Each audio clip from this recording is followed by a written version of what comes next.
सूत जी कहते हैं, श्री कृष्ण ने अपने समृद्ध अनर्थ देश में पहुंचकर वहां के लोगों की विरह वेदना बहुत कुछ शांत करते हुए अपना श्रेष्ठ 5 जन्य नामक शंख बजाया। भगवान के होठों की लाली से लाल हुआ वह श्वेत वर्ण का शंख बजते समय उनके कर कमलों में ऐसा शोभायमान हुआ जैसे लाल रंग के कमलों पर बैठकर कोई राजहंस उच्च स्वर में मधुर गान कर रहा हो। भगवान के शंख की यह ध्वनि संसार के भय को भयभीत करने वाली है। उसे सुनकर सारी प्रजा अपने स्वामी श्री कृष्ण के दर्शन की लालसा से नगर के बाहर निकल आई। भगवान श्री कृष्ण आत्माराम हैं, वे अपने आत्म लाभ से ही सदा सर्वदा पूर्ण काम हैं। फिर भी जैसे लोग बड़े आदर से भगवान सूर्य को भी दीप दान करते हैं, वैसे ही अनेक प्रकार की भेंटों से प्रजा ने श्री कृष्ण का स्वागत किया। सबके मुख कमल प्रेम से खिल उठे। वे हर्ष गदगद वाणी से सबके सुहृद और संरक्षक भगवान श्री कृष्ण की ठीक वैसे ही स्तुति करने लगे जैसे बालक अपने पिता से अपनी तोतली बोली में बातें करते हैं।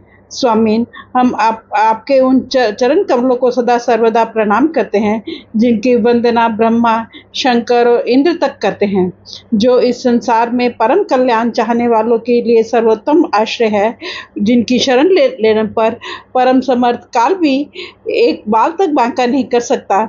विश्व भावन, आप ही हमारे माता, सुहृद, स्वामी और पिता हैं। आप ही हमारे सद्गुरु और परम आराध्य देव हैं। आपके चरणों की सेवा से हम कृतार्थ हो रहे हैं। आप ही हमारा कल्याण करें। आहा, हम आपको पाकर सनाथ हो गए, क्योंकि आपके सर्व सौंदर्य सार अनुपम रूप का हम दर्शन करते रहते हैं। कितना सुंदर मुख है, प्रेमपूर्ण मुस्कान से स्निग्ध चितवन। यह दर्शन तो देवताओं के लिए भी दुर्लभ है।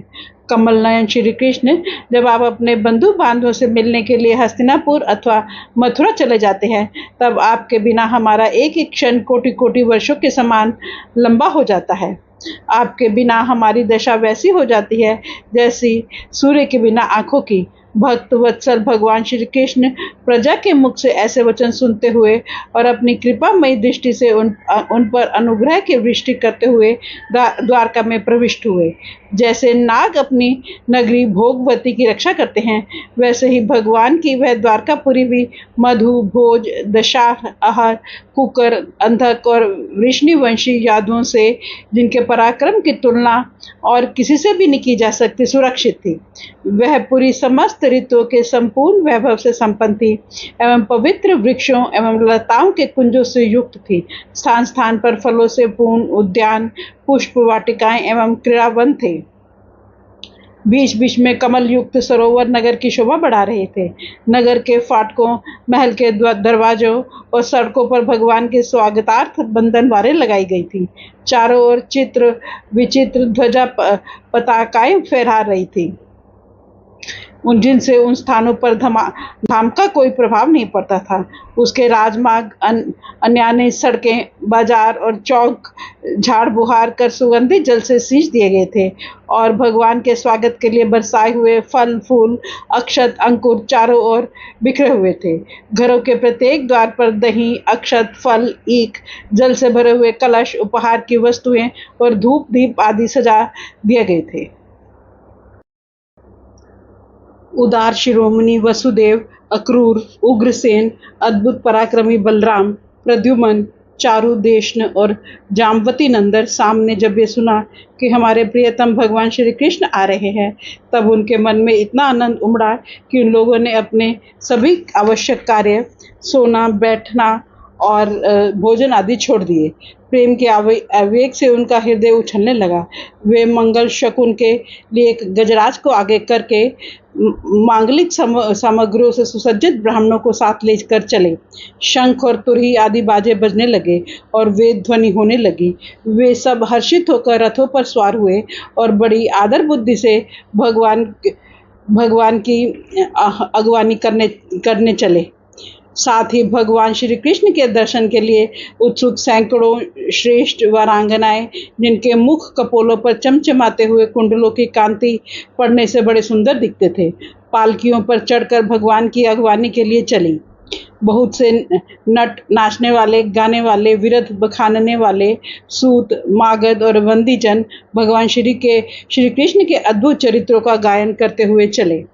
भगवान श्री कृष्ण ने बंधु बांधवों, नागरिकों और सेवकों से उनकी योग्यता के अनुसार अलग अलग मिलकर सबका सम्मान किया।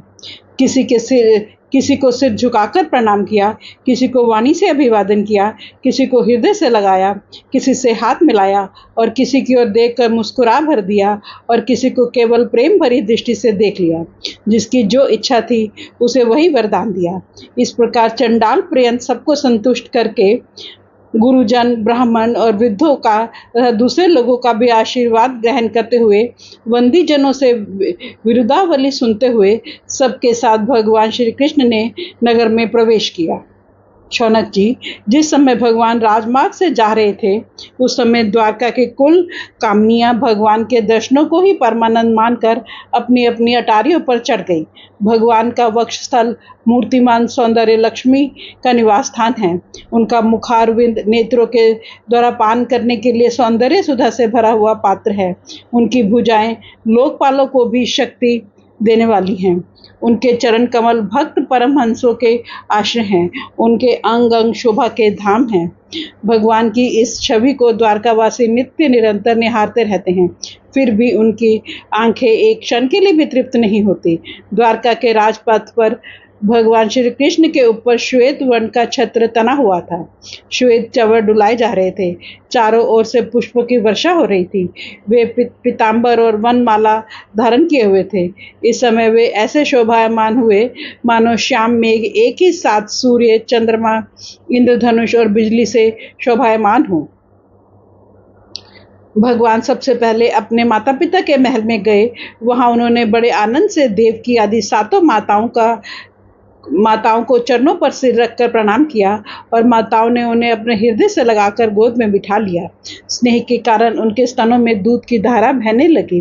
उनका हृदय हर्ष से विहल हो गया और वे आनंद के आंसुओं से उनका अभिषेक करने लगी।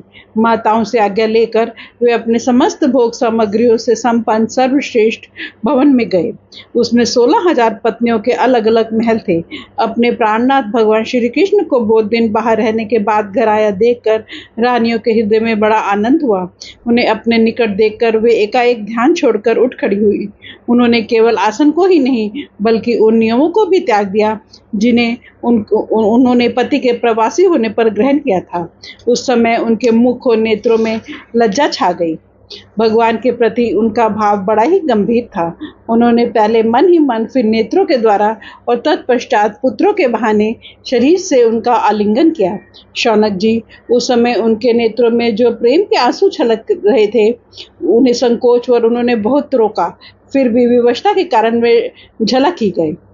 यद्यपि भगवान श्री कृष्ण एकांत में सर्वदा ही उनके पास रहते थे, तथापि उनके चरण कमल उन्हें पद पद पर नहीं जान पड़ते। भला स्वभाव से ही चंचल लक्ष्मी, जिन्हें एक क्षण के लिए भी कभी नहीं छोड़ती, उनकी सन्निधि से किस स्त्री को तृप्ति हो सकती है। जैसे वायु बांसों के संघर्ष से दावानल पैदा करके उन्हें जला देता है, वैसे ही पृथ्वी के भारभूत और शक्तिशाली राजाओं में परस्पर फूट डालकर बिना शस्त्र ग्रहण किए ही भगवान श्री कृष्ण ने उन्हें कई अक्षौहिणी सेना सहित एक दूसरे से मरवा डाला और उसके बाद आप भी उपराम हो गए।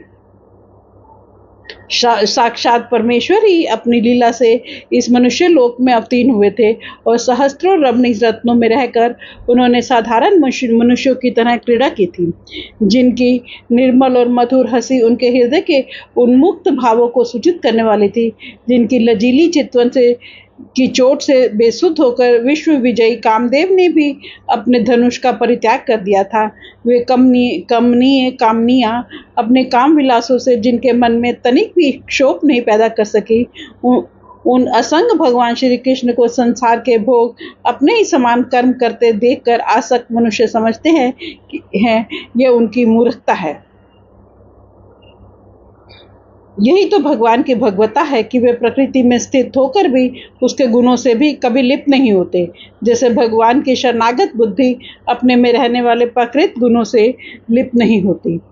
वे मूढ़ स्त्रियां भी श्री कृष्ण को अपना एकांत से भी स्त्री परायण भक्ति समझ बैठी थी, क्योंकि वे अपने स्वामी के ऐश्वर्य को नहीं जानती थी। ठीक वैसे ही जैसे अहंकार की वृत्तियां ईश्वर को अपने धर्म से युक्त मानती हैं। फ्रेंड्स, इसके साथ ही श्रीमद् भगवत पुराण के प्रथम स्कंद का 11वां अध्याय समाप्त होता है। Thank you.